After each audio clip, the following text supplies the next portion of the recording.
रौरे मनकर बीच में पेश है सुपरहिट एल्बम आबे जोड़ी अखरा में, जेकर में अपन आवाज़ कर जादू चला है सुनीता कुजूर और संगीत से सजा है सोहन विश्वकर्मा, कार्तिक बड़ाई, सागर महली, रूपेंद्र और मिस्टर डोमन। रिकॉर्डिंग अमन साउंड सीसई।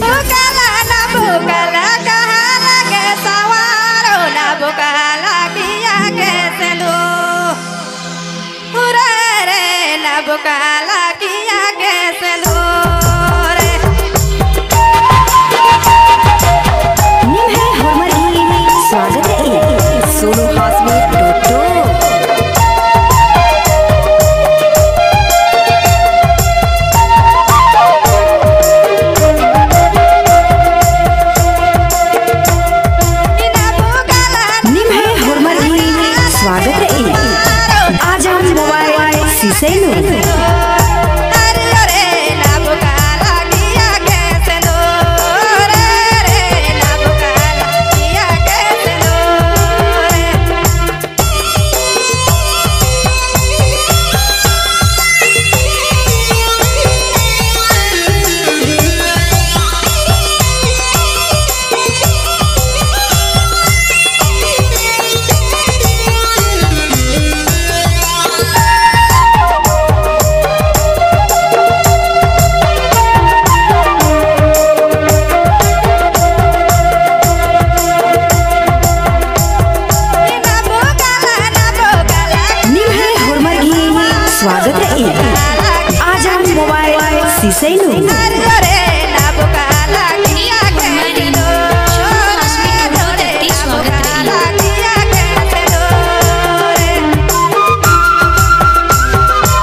स्वागत है आज हम मोबाइल शीशे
स्वागत है आज हम मोबाइल Siseno.